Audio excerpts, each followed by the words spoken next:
राम मंत्र आरती की जय।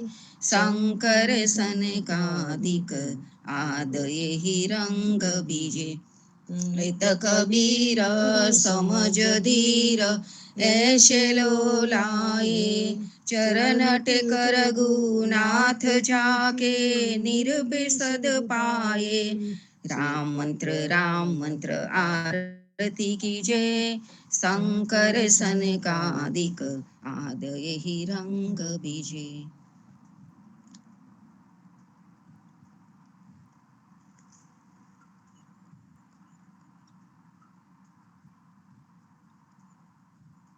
राम कबीर। कृष्ण जी कहता उठो रे प्राणी। कृष्ण जी ना नाम विना मिथ्या रे वाणी। प्रभाते उठीने लीजे कृष्ण जी નું નામ। કૃષ્ણજીએ વાસ્યું ગોકુળિયું ગામ। કૃષ્ણજી માતા રે અમારે, કૃષ્ણજી તાત સગાને સહોદર મારે। કૃષ્ણજી ભ્રાત કૃષ્ણજીએ મામો માર્યો, માસી સંહારી। પોતાના જાણીને હરિએ મુગતિ આપી। કૃષ્ણજી અજામિલ ધાર્યો, મહા હું તો પાપી। એક કોલીએ કૌતુક કીધું, તેને અચલ પદવી આપી। કૃષ્ણજીએ ગુણ ગાતારી, અહલ્યા ઉતારી। કૃષ્ણજીના નામ ઉપર જાવું બલિહારી। દાસલડા પોને રે હરિની ભગતિ જાની। મહેતા નરસૈયાના સ્વામીની બોલો અમૃત વાણી। કૃષ્ણજી કહેતા ઉઠો રે પ્રાણી। સાદ કરી જસુદામા વળી, સુતા જાગો દયાળ। સેના જાગો મારા નાથજી, તમને આવડી શિયાળ। જમુનાના તીર રળિયા મના, શબ્દ કોકિલા કરી રહ્યા। થયો પ્રાત સકાળ, મૈડા મૈયારી ઘૂમી રહ્યા। છોરું કરે રે કલોલ, જમુનાના તીર રળિયા મના। જશોદા જગાવે મહાવને, સુતા જાગો નિતાત। સૂરજ ઉગે ને પંખી સ્વર કરે, ફાટ્યો પોહ પ્રભાત। જમુનાના તીર રળિયા મના, સમરડીને કૃષ્ણ ઉઠિયા। આવ્યા રંગ મહોલ, દાતન આલો જસુદામા વળી। મારે થાય છે વાર, જમુનાના તીર રળિયા મના। સોના ચારી જમુના જલ ભરી, આવે રે દાતન સાર। દાતન આલુ દીનાનાથને, મુખલુવા રૂમાલ। જમુનાના તીર રળિયા મના, દાતન કરી કૃષ્ણ ઉઠિયા। દૂધ આલો જસોદામાય, કરમે દોનીને ખભે દામનું। જસોદા દોવાને જાય, જમુનાના તીર રળિયા મના। વાછરડા વાડે ગોવાળીઓ, જસોદા દોહે છે ગાય। સોના વાડકા દૂધે ભર્યા, મોહે સાકર સાર। જમુનાના તીર રળિયા મના, પાવું દીનાનાથને હૈયા ટાળા થાય। રોટલી આલુ હરી હાથમાં, માહી માખન સાર। જમુનાના તીર રળિયા મના, સોના રૂપા કેરી કાસકી। ચૌવા ચંદન સાર ચોટી ગૂથું દીનાનાથની વેન મોટેરી થાય જમુનાના તીર રળિયા મન રીતરૂમ સુરની શિરો સુગંધદાર અથાના મંગવાઉ વિધ વિધના ભોજન કરો ભગવાન જમુનાના તીર રળિયા મના તરત નાતાવ્યા ધૃત તૈયાર છે દહીં દૂધ માખન સાર કપૂરે ઉતારું હરિની આરતી આરતી ઉતારે બ્રિજનાર જમુનાના તીર રળિયા મના ભોજન કરવા કૃષ્ણ ઉઠિયા આચમન આલો મારી માય સોના જારી જમુના જલ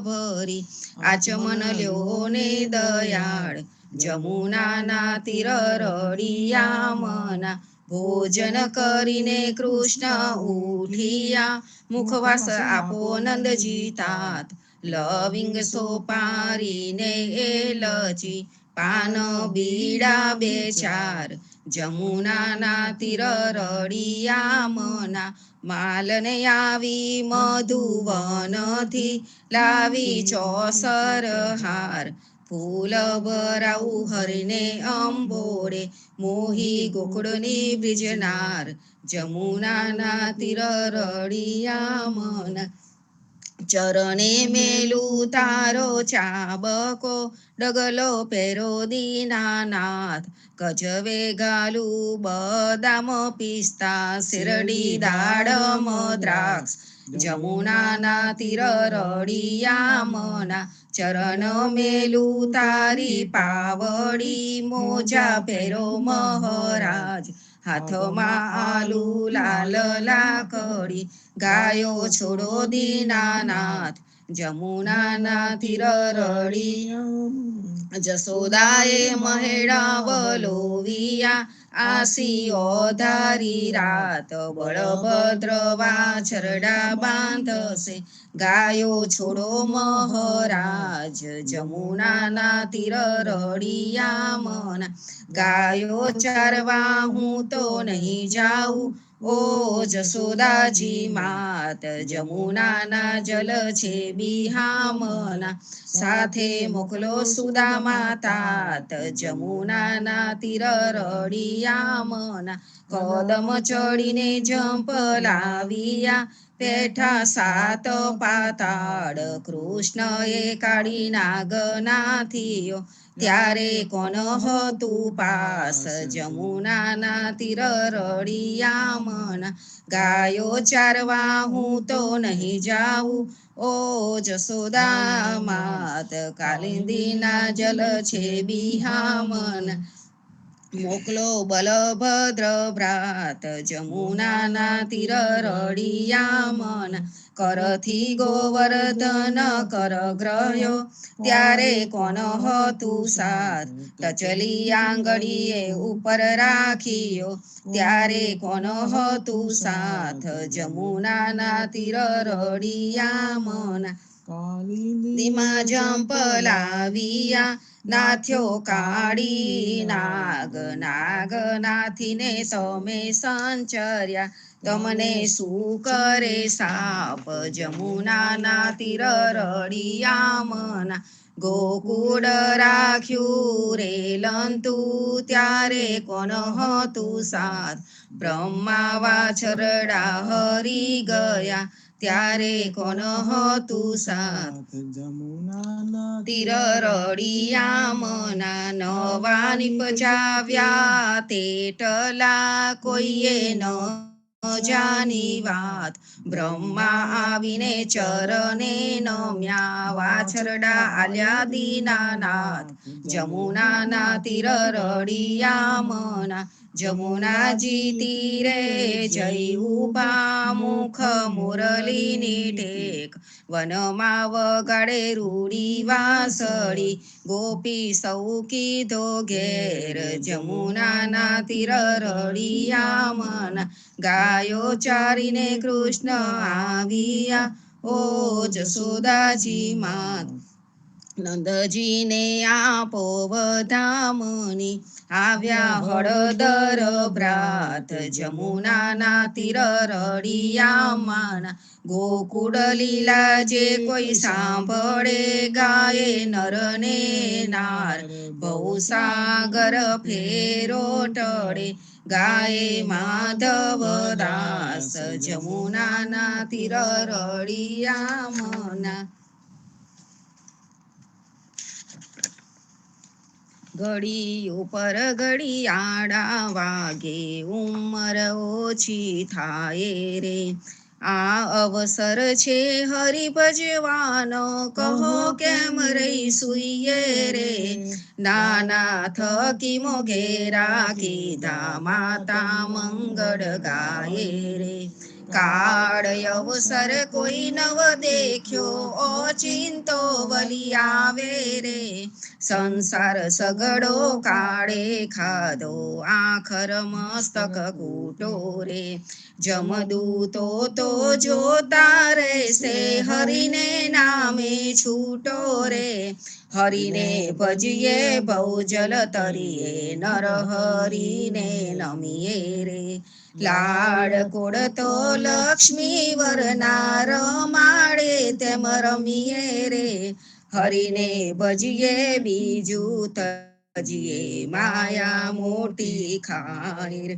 દેખત પેખત ડૂબકા મારે દુનિયા બુડી માહે રે, કોઈએ કાયા બાળી રે જાલી કોઈએ કાયા દાટી રે. પવન મળતો પવન જાશે રે માટી મળતી માટી રે, આ અવસર છે હરિ ભજવાનો જોજો મન વિચારી રે. જે જન હરિનું સુમરન ભૂલ્યો જીતી બાજી હાર્યો રે, નરસૈયાનો સ્વામી સાંભળ્યો વેદ પુરાણે સાચો રે. જમના સિર પગ ડગલું દઈને વેગે વૈકુંઠ જાસો રે, ઘડી ઉપર ઘડિયાળા વાગે ઉંમર ઓછી થાય રે. જીવનજી મહારાજ માગું શરણું તમારું, શરણું તમારું રામા શરણું તમારું. જીવનજી મહારાજ માગું શરણું તમારું.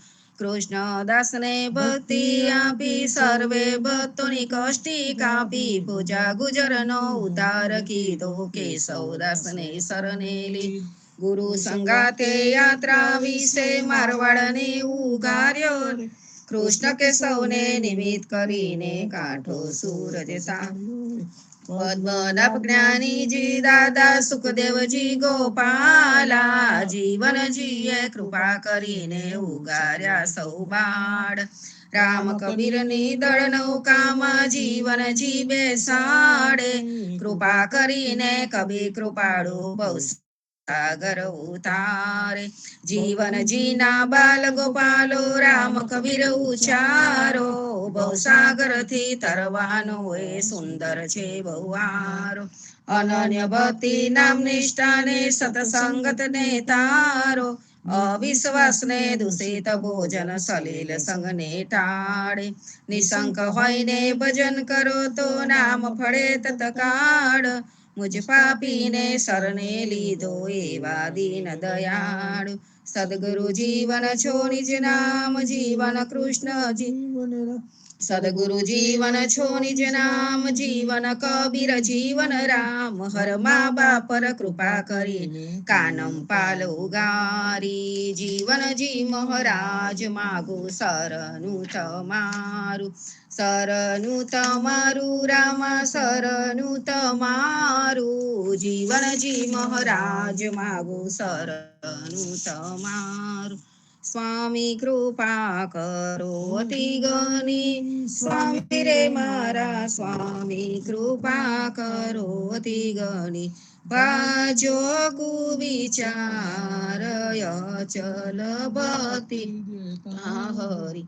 જે છે મોતી ભંડાર પાએ લાગી કરું વિનંતી. સ્વામી કૃપા કરો ગની. સ્વામી રે મારા સ્વામી કૃપા કરો ગની. જો કુવિચાર અચલ ભક્તિ દેતા હરી. જે છે મોતી ભંડાર પાએ લાગી કરું વિનંતી. આનંદ આરતી હરખય પારા. હરિજન આए मेरे प्राण आधारा. संतो दर्शन मेरे त्रण तापनी वारे. जन्म मरण भव सागर तारो. साक पाक मली भोजन पावो. संत संगत मली हरि गुण गावो. घेर घेर मंगल होत बधा. जीवन तहा बल बल जाई. आनंद आरती हरखय पारा. हरिजन आए मेरे प्राण आधारा. हरिजन आए मेरे प्राण आधारा. राम कबीर.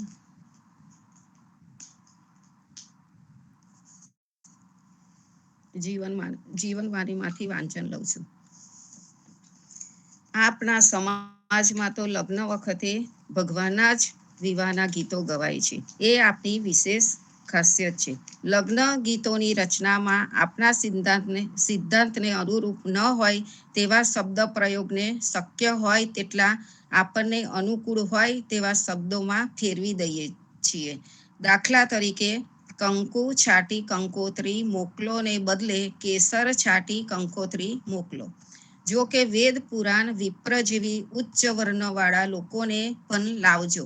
એ શબ્દોને ભલે બદલી નાખ્યા નથી તો પણ આ વિપ્રોને વેદપાઠ કે કર્મકાંડ માટે તેડાવ્યા નથી. પરંતુ વેદ ભણતા વિપ્રનો અર્થ હરિકીર્તન કરનાર સંત ભક્ત એવો ભાવ સમજવામાં આવે છે. આમ આપણે યથાશક્તિ પ્રેમ ભક્તિના ધ્યેય લક્ષ્ય લગ્ન ગીતો ગાઈએ છીએ.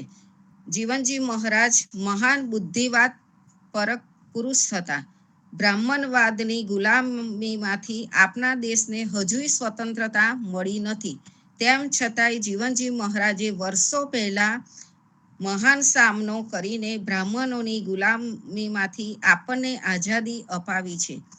આજના વિજ્ઞાન યુગ જેવા પ્રગતિશીલ જમાનામાં પણ મોટા વિદ્વાનો અને પંડિતો પણ વહેમ અને ભયને ટાળી શકતા નથી. એ શરમજનક છે. એવું સમજવાનું કે હંમેશા દરેક લગ્ન કૃષ્ણ સાથે જ થાય છે. તેથી લગ્નમાં કોઈ ખરાબ ચોઘડિયું કે કાળ નડે નહીં. પણ બ્રાહ્મણવાદે દુનિયાને ડરપોક બનાવી દીધી છે. માટે ગ્રહ શાંતિ વગેરે ક્રિયાઓ કરવાની ફરજ પાડીને કમાણી પેદા કરે છે. પૃથ્વી ધોળ જોઈએ. પૃથ્વી ધોળ એ પૃથ્વી વિવાહનું પદ છે.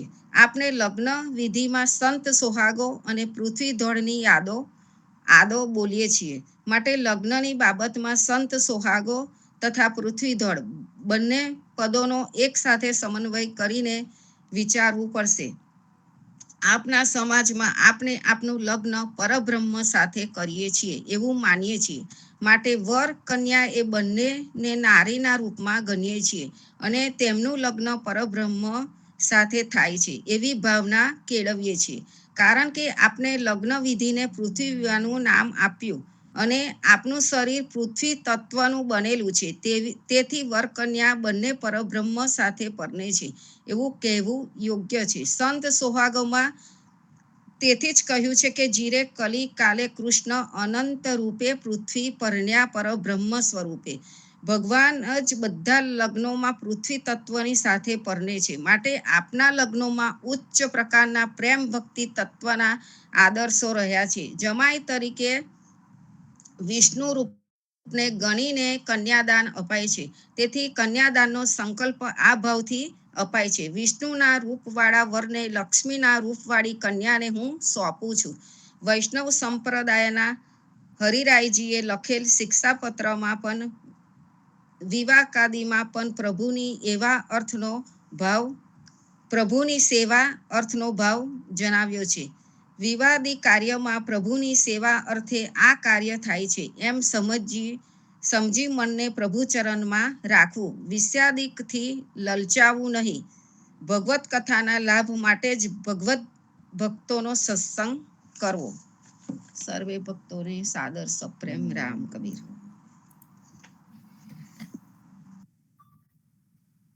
રામ કબીર. સર્વ સંતો ભક્તોને પ્રભાતના રામ કબીર. ભારતમાં સંધ્યાના રામ કબીર. સ્વામી પરિવારને રામ કબીર. હેત કૃપાને રામ કબીર. જીવનજી મહારાજની ગાદીને તેમના ક્રાંતિકારી વિચારોને સાદર સપ્રેમ રામ કબીર. સંતો જીવનજી મહારાજની સાખીઓનો સત્સંગ ચાલુ છે અને એમાં પણ વીકેન્ડમાં આપણે પૂનમની ઉજવણી કરી અને પૂનમની ઉજવણી થાય એટલે શનિવારે આપણે સમાગમ ઉપર સત્સંગ થયો અને સત્સંગમાં આપણને મૌલી મનોહર પરમેશ્વર તે ખરા જીવનજી મહારાજે આપણને કયા પરમેશ્વરની ઓળખ આપી છે. આપણને એક સાચા પરમેશ્વરની ઓળખ બતાવી દીધી અને જે સાચા પરમેશ્વરની ઓળખ બતાડી એની અંદર અંતમાં આપણે એ કન્ક્લુઝન ઉપર આવ્યા કે આપણી પાસે શું છે? તો કે આપણી પાસે જીવન છે અને જે જીવન છે એ જ સર્વસ્વ છે અને જીવનને જ પ્રેમ કરવો રહ્યો. આપણો જે પ્રેમ કરીએ છીએ એ કોને કરીએ છીએ આપણને સર્વેને ખબર છે. જીવનને તો આપણે કદાચ જીવતા પણ નથી. જીવવું એટલે ફક્ત શ્વાસ લેવો અને શ્વાસ બહાર કાઢવો એટલે કે આપણું તન ચાલે એને આપણે જીવન ન કહી શકીએ. જીવન એટલે કે જેના જીવનમાં કંઈક કરવાની ઈચ્છા છે, લગન છે, જેના જીવનમાં ધ્યેય છે, જેને પોતાનો રસ્તો પામી લીધો છે, જે પોતાની જાતને ઓળખી ગયો છે, પોતાની આજુબાજુના વાતાવરણને ઓળખી ગયો છે. એ વાતાવરણ મારા માટે બન્યું છે, એ વાતાવરણમાં મારે રહેવું છે, એ વાતાવરણમાં મારે આનંદિત થઈને રહેવું છે. એ પ્રકારનો જેનામાં ભાવ આવી ગયો એ જીવન જીવે. પ્રેમજીવન મહારાજે આપણને વાત કરી હતી પૂનમ વખતે કે અર્જુન ને પ્રશ્ન હતા, સંશયો હતા. એની પાસે ભગવાને આપેલી બધી શક્તિ હતી, છતાં પણ એના જે સંશયો હતા એના લીધે એને વિષાદ યોગ ઉભો થયો અને એને સંવાદ કર્યો અને સંવાદ કરીને જીવન શું છે એ એને સમજી લીધું. જીવનજી મહારાજે પણ એ જ રીતે કર્યું. એમને પણ ગુરુ ગોપાલદાસ સાથે સંવાદ કરીને સંત કબીરને ઓળખી લીધા અને એમના વિચારોને એમને ગ્રાહ્ય કર્યા, માન્ય કરીને પોતાના જીવનમાં લઈ આવ્યા અને જીવનમાં લાવીને પોતાના નિજજનોને પણ એ જ વિચારો એમને આપ્યા. તો જે મહત્વની વસ્તુ છે સંતો એ આ જીવન છે અને એની ચર્ચા આપણે સમાગમ હોય ત્યારે પણ કરતા હોઈએ, જીવનજી મહારાજની સાખી હોય ત્યારે પણ આપણે કરતા હોઈએ. અને શનિવારે સમાગમ થયો એટલે આપણે સાખીઓ ન લઈ શક્યા. એટલા માટે આજે આપણે સાખીઓનું મોટું જે દ્રાક્ષનું મોટું ઝુમકું હોય ને અને કેટલું સરસ લાગે એના જેવું આજે સાખીઓનું મોટું ઝુમકું લેવાના છે. તો જે સાખીઓનું જે મોટું ઝુમકું લેવાના છે તો દરેક સાખીનો અર્થ ટૂંકમાં સાદી ભાષામાં સમજી લઈએ. કારણ કે આપણને આ દરેક સાખી અહીં આગળ આવનાર સત્સંગ કરનાર દરેક ભક્તે આપણને સમજાવી જ છે, પણ છતાં પણ પુનરાવર્તનથી એ આપણું વધારે ને વધારે પાકું થતું જાય છે. તો આપણે 15 સાખીથી શરૂ કરીશું કારણ કે એના માટે આપણે ખાસા ડિટેલમાં ગુરુવારે વાત કરી હતી. તન મન અર્પ્યા તબ જાણીએ જબ જુગ થે રહે ઉદાસ, ચરણ કમલ મન ઉન્મની જીવન સો નિજ દાસ. જીવનજી મહારાજે આપણને સર્વસ્વ અર્પણ કરવાની વાત કરી છે, તન અને મન અર્પણ કરવાની વાત કરી છે. પણ તન અને મન અર્પણ કર્યું છે એનો પુરાવો કયો એ આપણને ખબર ક્યારે પડે? તો એ વખતે કહે છે જબ જુગથી રહે ઉદાસ. એનો મતલબ એક જ કે જે દુનિયાવી વ્યવહારથી અલિપ્ત રહે છે, અલિપ્ત એટલે નીકળી નથી જતો, અંદર રહે છે પણ એનાથી લીપાઈ નથી જતો, એને જ સર્વસ્વ નથી માનતો, જવાબદારીઓ નિભાવતો એ આગળ વધતો જાય છે. એની વાત અહીંયા છે કે જબ જગત રહે ઉદાસ. અને બીજું છે ચરણ કમલ મન ઉન્મની. ઉન્મની એક મનની અવસ્થા છે. એ મનની અવસ્થાની અંદર હંમેશા ને હંમેશા ભક્ત ભગવાનના ચરણ કમલમાં જ રહેતો હોય એવો એક એને સુંદર ભાવ આવતો હોય છે. જ્યારે આ બે વસ્તુ જીવનમાં થવાની શરૂ થઈ જાય ત્યારે સમજવું કે તમે તન અને મન અર્પણ કર્યું છે. જો પેલી છોતરાવાળી ભક્તિ કરી હોય, ફક્ત દીવો કર્યો હોય, ફક્ત અગરબત્તી કરી હોય, ફક્ત અને ફક્ત દર્શન કર્યા હોય અને જીવનમાં બીજું કશું જ ન આવ્યું હોય, તો આ બે પુરાવા જે જીવનજી મહારાજે સદગુરુએ આપણને આપ્યા છે એ બે પુરાવા આપણને જોવાના ન મળે. આ થઈ સાખી નંબર 15. સાખી નંબર 16 ની આપણે શરૂઆત કરી હતી. મોહની મંત્ર જીવના સદગુરુ દિયા બતાય, જીને એ મંત્ર શ્રવણે સુન્યો, તીને તન મન અર્પ્યો આય. મોહની મંત્ર જીવના.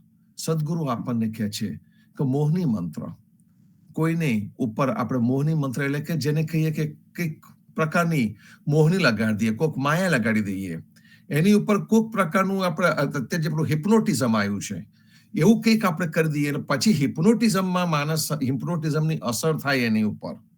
તો હિપ્નોટિઝમની અસરના લીધે મનુષ્યને તમે કહો એ કરવા માંડે. અને એ જ વાત અહીંયા કરે છે કે મોહની મંત્ર જીવના. અને અહીં આગળ મોહની મંત્ર આપણે જીવનજી મહારાજે કોઈ પણ પ્રકારનો મંત્ર નથી આપ્યો, કઈ જ વસ્તુ આપણે નથી આપી, આપણને નામ જ આપ્યું છે.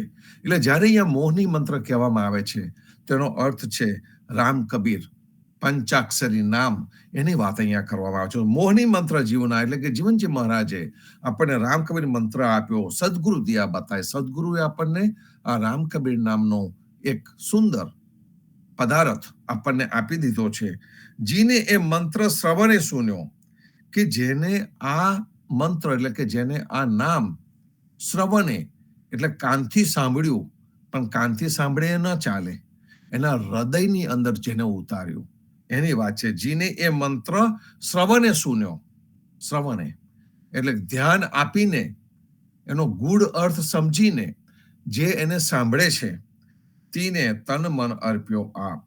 એટલે આવું જે છે એને પોતાના સદગુરુને સર્વસ્વ અર્પણ કરી દીધું છે. આ ત્રીજો પુરાવો આપણને સદગુરુએ આપ્યો. આગલી સાખીમાં જગતે રહે ઉદાસ, વ્યવહારથી અલિપ્ત રહે, પોતાનું મન પરમાત્મામાં રાખે. ત્યાર પછી ત્રીજો પુરાવો આપ્યો કે જેનું ધ્યાન ફક્ત ને ફક્ત રામ કબીર મોહની મંત્રની અંદર એના શ્રવણમાં રહેલું છે અને એને તન મન આપ્યું જાન. આ ત્રીજો પુરાવો આપણને સદગુરુ 16મી સાખીની અંદર આપી રહ્યા છે.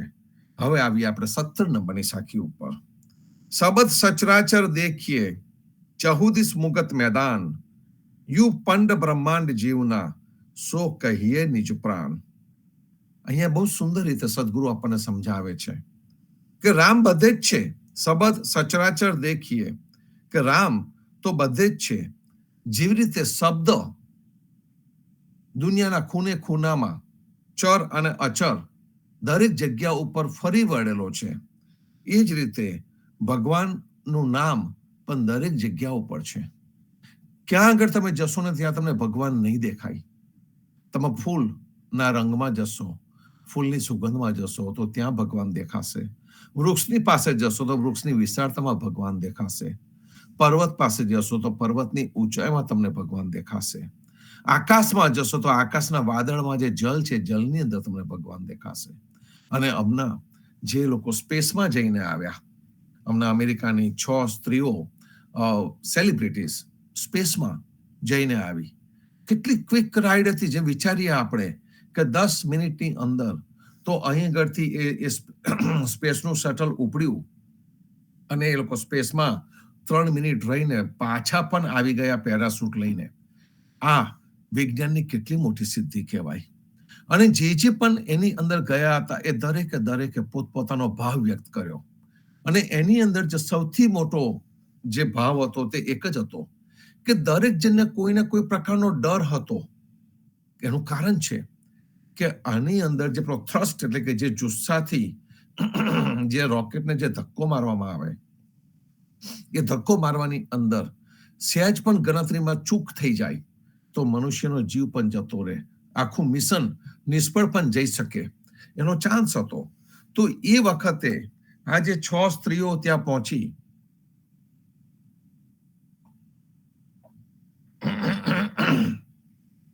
એ 6 સ્ત્રીઓ જે ત્યાં પહોંચી, તો દરેકની અંદર કંઈક ને કંઈક છુપો ડર હશે. એ જે છુપો ડર હતો એની સાથે સાથે એમને એક્સાઇટમેન્ટ પણ હતું. અને એ છુપો ડર એની સાથે સાથે એમને જે એક્સાઇટમેન્ટ હતું અને એમને એક પ્રોપર પ્રકારની ટ્રેનિંગ આપવામાં આવે. હવે એ ડર જ્યાં સુધી ન હટે ત્યાં સુધી એ માનસિક રીતે ઉપર જવા માટે તૈયાર ન થઈ શકે. અને એ ડરને હટાવવા માટે શું કરવું પડે? તો કે એ ડર હટતો નહોતો. એમાંની એક સ્ત્રી બોલી કે મારો ડર સહેજ પણ હટતો ન હતો. અને એ વખતે મેં એક જ વસ્તુ વિચારી કે મારે સમર્પણ કરી દેવું પડશે. I have to surrender.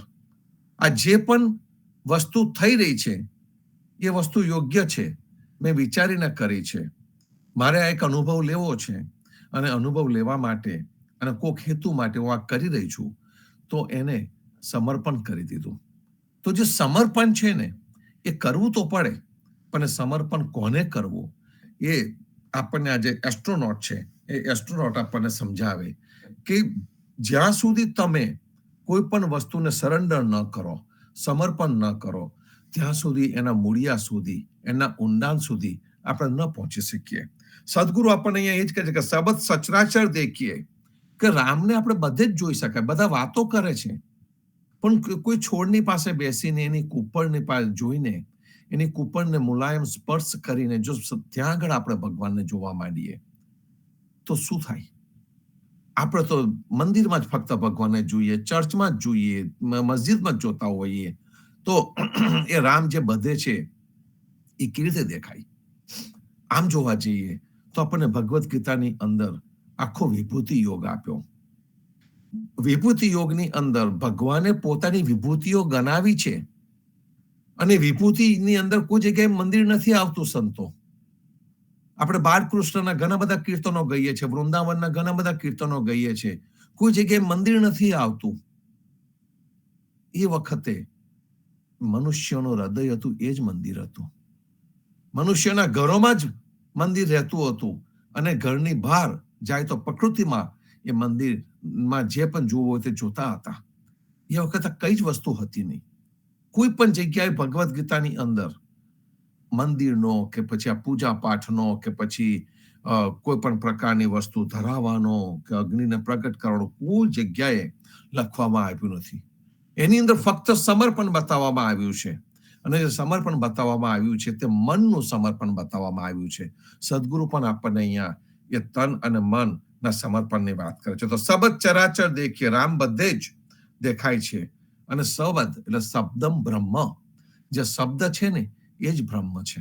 શબ્દ છે એ જ ભગવાન છે. શબ્દ છે એ જ પરમાત્મા છે.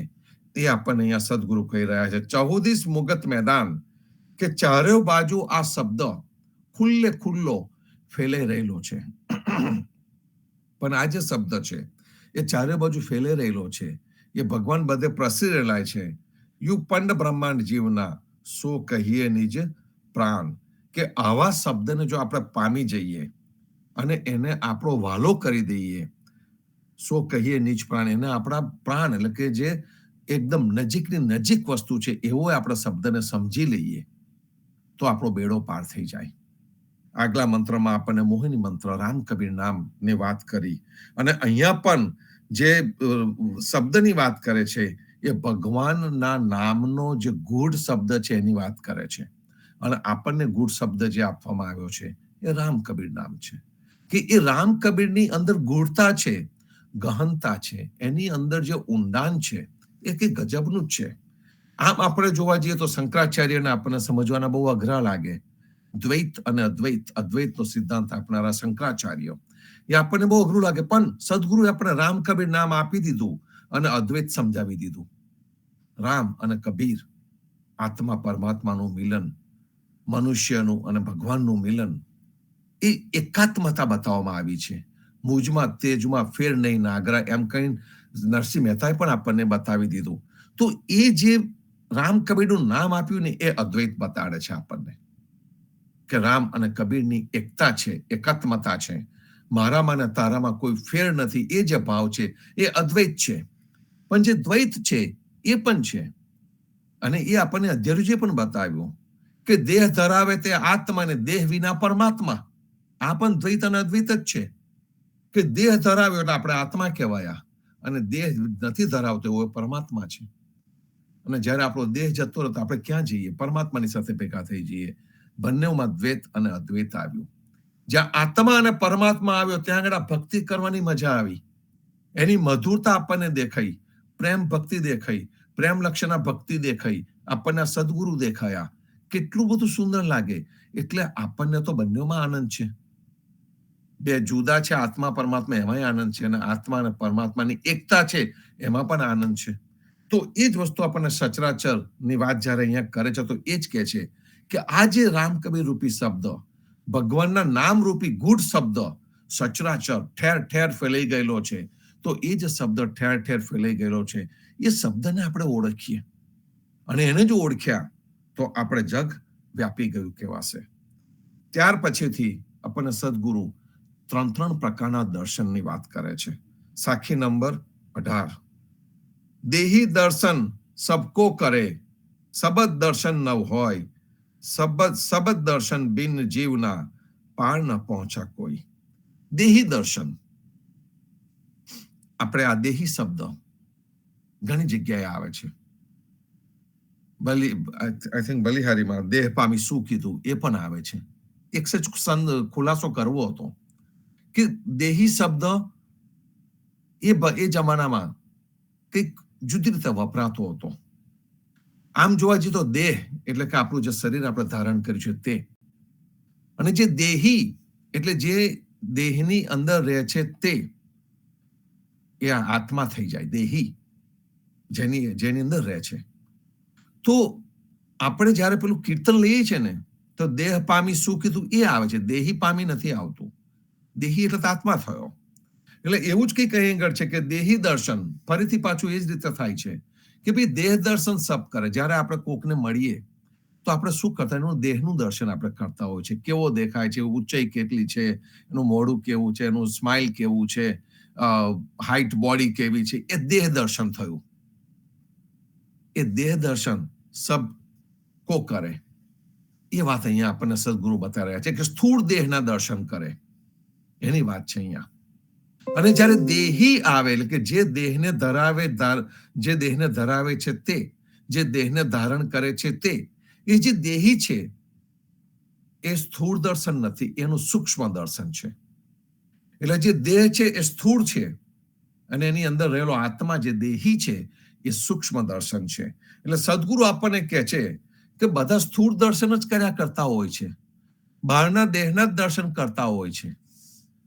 છોકરો ને છોકરી પહેલી વાર મળે તો કે ના મને આ ના ગમ્યું, મને આ ગમ્યું. હજુ તો તમે મળ્યા છો, ખાલી એકબીજાને એક પલકથી જોયા છે, હજુ મળીને વાત કરી નથી, અને કહે છે ના મને ના ગમે. તાને શું કર્યું?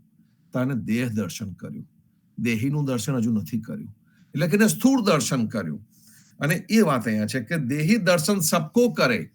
એટલે કે લોકો હંમેશા ને હંમેશા મનુષ્ય કેવો દેખાય છે એનો બાહ્ય દેખાવ ઉપર જાય, અને એ સ્થૂળ દેહનું દર્શન કરે. અને ત્યાં આગળ જ આપણે આ જે વેશભૂષા હોય ત્યાં આગળ બધા સાષ્ટાંગ દંડવત પ્રણામ કરવા બેસી જાય છે. એ દેહ દર્શનથી થઈ જાય છે. એની અંદર કયું તત્વ છે એ કોઈ ચકાસતું નથી હોતું. એની અંદર શું છે તે કોઈ જોતું નથી. સૂક્ષ્મ દર્શન કોઈને કરવું નથી, ફક્ત સ્થૂળ દર્શન કરીને આગળ વધી જવું છે.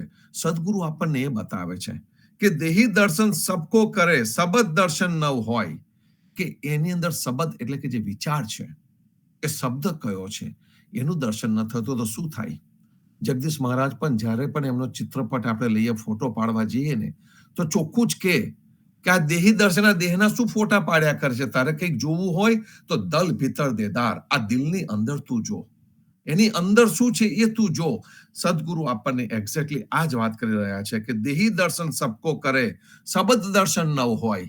બસ ફક્ત લોકો બહારનો વેશભૂષા જોયા કરતા હોય, ટીલા ટપકા જોયા કરતા હોય, બહારનો જાગ જમાર દેખાવ જોયા કરતા હોય, પણ એની અંદર કોઈ તત્વ જ ન હોય. બહુ જ મોટું મંદિર હોય, લાંબી લાંબી નેનો લાગતી હોય, પણ તમે એની અંદર જાઓ તો તમને એક પણ તત્વનું કીર્તન ના સંભળાય, એક પણ તત્વનો સત્સંગ થતો ન હોય, તો એવા મંદિરનો શું અર્થ સંતો? એ વાત અહીંયા કરે છે સદગુરુ. દેહી દર્શન સબકો કરે, સબદ દર્શન ન હોય, સબદ દર્શન બિન જીવના પાર ન પહોંચા કોઈ. એકદમ સુંદર વાત કરી છે અહીંયા, કે અહીંયા વ્યવહારિક શબ્દોની વાત નથી. વ્યવહારિક શબ્દો તો બધા બોલે છે, પોતાના મનના તરંગો તો બધા કહે છે, પણ સદગુરુ આપણને કહે છે કે તારે કયા શબ્દને સમજવાનો છે. તો કે એવો શબ્દ કે જે સદગુરુએ તને આપ્યો છે. કારણ કે વચન એ જ પરમેશ્વર આપણી પરંપરામાં છે. તો સદગુરુએ જે આપેલો શબ્દ છે, એ સદગુરુએ આપેલા શબ્દ ઉપર ધ્યાન આપવું. વ્યવહારિક ભાષામાં તો આપણે ઘણી બધી વાતો કરતા હોઈએ છીએ, પણ એની અંદર કદાચ મનના તરંગો પણ હોય, અને મનના તરંગો તો પેલા તગલકી તરંગો પણ કોઈક વખત એની અંદર આવી જતા હોય. તો એને સદગુરુ કહે છે કે એને વજન ના મૂકીશ. જે સદગુરુએ પોતાની અનુભૂતિથી આપેલા શબ્દો છે, એ શબ્દને તું સમજ. એટલે જ્યારે આપણને દર્શનની વાત આવે છે, તો સદગુરુ આપણને 3-4 રીતે દર્શનની વાત કરી રહ્યા છે. એક આ દેહી દર્શન, એની અંદર દેહનું દર્શન પણ આવે, અને દેહી એટલે કે એની અંદરના આત્માનું દર્શન પણ આવી શકે. શબ્દ દર્શન એટલે કે સદગુરુએ આપણને જે વચનો આપ્યા છે એનું પણ દર્શન આવી શકે. અને એ વસ્તુ આપણને સદગુરુ વારે ઘડીએ બતાવી રહેલા છે. તો સદગુરુનો ઉદ્દેશ જે છે એ બહુ મહત્વનો છે. અને ઉદ્દેશમાં શું આવે તો કે એનો હેતુ મહત્વનો છે. સદગુરુએ જે ઉપદેશ આપણા માટે વાપર્યા છે, એ દરેક ઉપદેશની પાછળ શું હેતુ છે એ જોવું રહ્યું. આપણે મોડર્ન વર્લ્ડની અંદર, ઇવન જૂના વર્લ્ડની અંદર પણ કે છે કે ભાઈ 3 P બહુ મહત્વના છે. એક પ્રોડક્ટ, પ્રોસેસ અને પીપલ. તમે કોઈ પણ મોટી સંસ્થાને જુઓ, એ કોઈ પણ હોય, ધાર્મિક સંસ્થા હોય, સામાજિક સંસ્થા હોય, કે પછીથી બિઝનેસની મોટામાં મોટી ફેક્ટરી હોય, ગમે તે હોય, કે પછી દેશ હોય, એની અંદર 3 વસ્તુ બહુ મહત્વની છે: પ્રોડક્ટ, પ્રોસેસ એન્ડ પીપલ. આપણને સદગુરુએ પ્રોડક્ટ તરીકે જીવન આપ્યું છે, કે તારે જીવનનું મહત્વ તું સમજી લે, એનો હેતુ તું સમજી લે, કે જીવન શા માટે છે એ તું સમજી લે. અને એ આપણને સદગુરુ કે પ્રોડક્ટ. પ્રોસેસ આપણને જે આપ્યો, તો કે તારે જીવનને જીવવા માટેનો જે પ્રોસેસ છે તું સમજી લે. તે કે જીવનને જીવવા માટે તારે જીવનને સમજવું પડશે. પ્રેમચંદ મહારાજે આપણને વાય અને હાઉ 2 જ પ્રશ્નો છે એવું આપણને ઘણી વખત સમજાવ્યું છે. તો જે વાય છે 80%, 90%, 95%, એ આ જીવનની વાત કરી રહ્યા છે. અને બાકીનો જે પ્રોસેસ છે, એટલે કે એ જે જીવન છે એ જીવનને તું સમજી લે. સદગુરુએ આપણને જે ઉદ્દેશ, જે હેતુ અને જે કારણસર આપણને ઉપદેશ આપ્યો છે, જે કારણસર એમને આપણને શબ્દ આપ્યો છે, એ આ સારું જીવન જીવવા માટે આપણને આપ્યો છે. તો આપણે હેતુ જોવાનો કે કોઈ પણ મનુષ્ય આપણને કોઈ પણ વિચાર કહી રહ્યો છે, એનાથી મારું જીવન ઉપર જશે કે નહીં. અપલિફ્ટમેન્ટ ઓફ લાઈફ, મારું જીવન ઉપર જશે કે નહીં, એ કોન્સ્ટન્ટલી જોવું પડે, એનો હેતુ જોવો પડે, તો જ આપણને આગળ ખબર પડે. બાકી આપણે એમ કહીએ કે મારા તો જીવનનો હેતુ શું થાય, કે મારા પૈસા ભેગા કરવાનો મારો હેતુ છે, તો એ હેતુ સદગુરુ આપણને નથી બતાવી રહ્યા.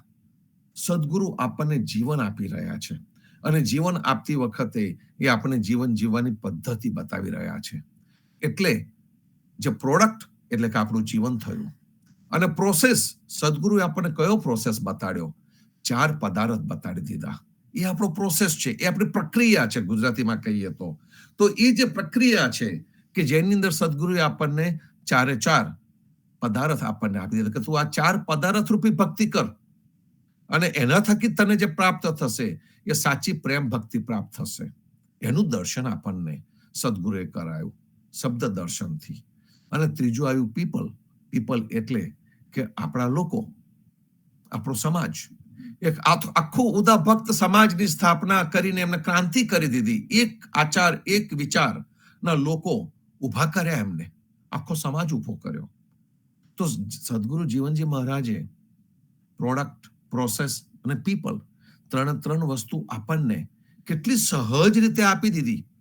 આપણા ખોળામાં છે, આપણા જીવનમાં છે, આપણા ભાનમાં પીરસવામાં આવેલી છે, અને છતાં પણ આપણે હજુ પેલી ઈચ્છાએ રડ્યો અજાન, પેલું સરસ આપણે હેત કૃપાની જે સાકી છે, ઈચ્છાએ રમ્યો રે અજાનવે અને ના કરી તારી સેવ, હેત કૃપા કરો પ્રાણીને, તું છે દેવનો દેવ. અજાણ્યો રહી ગયો, પૂરું સમજ્યો નહીં, અને ભગવાનની સાચી ભક્તિ ન કરી. સદગુરુએ આપણને બધી રીતે સમજાવ્યું, પણ આપણે સમજ્યા નહીં. એ વાત અધ્યરુજી આ હરખ ભાવનની આ સાખીમાં કરે છે, અને એમાં જ પેલો શબ્દ આવે છે, હેત કૃપા કરો પ્રાણીને, તું છે દેવનો દેવ. કેટલી સુંદર ઓળખ અધ્યરુજીએ આપણને આપી દીધી છે. હેત કૃપા કરો પ્રાણીને, કે તમે હેત અને કૃપા, અમારી પર કૃપા કરો, અમારી પર પ્રેમ કરો ભગવાન, તું છે દેવનો દેવ. દેવનો દેવ એટલે કે તું પરમાત્મા છે. એ વાત અહીંયા અધ્યરુજી પણ કહે છે. તો કહેવાનો અર્થ એ છે શબ્દો કે દેહ દર્શન અને શબ્દ દર્શન એ બંને એટલા મહત્વના છે. ત્યાર પછી આપણે આવીએ છીએ 19 નંબરની સાખી ઉપર. શબ્દ દર્શન સબકો કરે, કે હા, બધે શબ્દનું દર્શન આપણને થયા કરે છે. દેહી દર્શન ભૂલાય, પણ દેહનું દર્શન ભૂલી જવાય છે. રઘુપતિ કહે સુન જીવના, તાકા સરબસ જાય. કેટલું સરસ વાત કરી. સદગુરુ ઘડીકમાં કે છે શબ્દ દર્શન કર ને દેહી દર્શન ના કરીશ. હવે કે છે કે શબ્દ દર્શન તું કર્યા કરે છે, પણ તું દેહી દર્શન નથી કરતો. કહેવાનો અર્થ એ છે કે દેહી દર્શન એટલે શું? કે તારી પોતાની અંદર જે ભગવદીય તત્વ છે, તારી પોતાની અંદર જે આત્મ તત્વ છે, એ આત્મ તત્વનું તું દર્શન કર, અને એ જ તત્વ બીજા મનુષ્યની અંદર પણ છે, એનું પણ તું દર્શન કર. એટલે આપણને દેહી દર્શનનો સ્થૂળ નહીં, સૂક્ષ્મ ભાવ સદગુરુ બતાવી રહ્યા છે. શબ્દ દર્શન પણ મહત્વનું છે, દેહી દર્શન પણ મહત્વનું છે, એવું સદગુરુ આપણને કહી રહ્યા છે. અને આમ જોવા જઈએ તો કૃષ્ણ ભગવાનનું હથિયાર કયું? સુદર્શન. સુદર્શન, જે સારું દર્શન કરાવે તે, જે એ સાચું દર્શન કરાવે તે. અને કૃષ્ણએ આપણને એ સુદર્શન એટલે કે સારા વિચારો જ આપ્યા. તો શબ્દ દર્શન, દેહી દર્શન ની વાત આપણને કરે છે. અને જીવનજી મહારાજ કહે છે કે જેને આ બંને દર્શન ન કર્યા ને, એનું બધું જ નષ્ટ ભ્રષ્ટ થઈ જશે, એનું કશું જ જીવનમાં રહે નહીં. અને ત્યાર પછીથી આપણે ફરીથી એ જ 19 નંબરની 2 સાખીઓ છે. એમાં કહે શબ્દ દર્શન સબકો કરે, શબ્દનું દર્શન બધા કરે, પણ શાન દર્શન ના હોય, શાન દર્શન વિના પાર ન પાવે કોઈ. શબ્દ દર્શન આવ્યું, દેહી દર્શન આવ્યું, અને હવે આવ્યું શાન દર્શન. શાન એટલે કે સમજ, લક્ષ્ય. જો શાન એટલે કે બુદ્ધિ ન હોય, એનું દર્શન જો તમે ન કર્યું, એની પાછળ શું છે એ જો તમે ના જોયું, તો પાર ન પાવે કોઈ, એનો કોઈ પણ જગ્યાએ તમે પહોંચી ન શકો. ખૂબ સુંદર ભાવ છે સંતો. 20 નંબરની સાખી તો હજુ પણ રહી ગઈ, ઝુમખામાં એક દ્રાક્ષ તો હજુ પણ રહી. એ દ્રાક્ષને આપણે આવતા વખતે જોઈશું. સમય થયો છે, ફરી મળીશું સાંજે સંધ્યા આરતીમાં, આવતીકાલે ફરીથી પ્રભાતિયામાં. ત્યાં સુધી સર્વ સંતો ભક્તોને પ્રભાતના રામ કબીર, ભારતમાં સંધ્યાના રામ કબીર, સ્વામી પરિવારને રામ કબીર, જીવનજી મહારાજની ગાદીને, તેમના ક્રાંતિકારી વિચારોને સાદર સપ્રેમ રામ કબીર. રામ સર્વે કબીર, સંતોને રામ પ્રભાતના કબીર, રેમ કર્યા. રામ સર્વે કબીર, સંતોને પ્રભાતના રામ કબીર, કબીર. સર્વે સંતો રામ પ્રભાતના રામ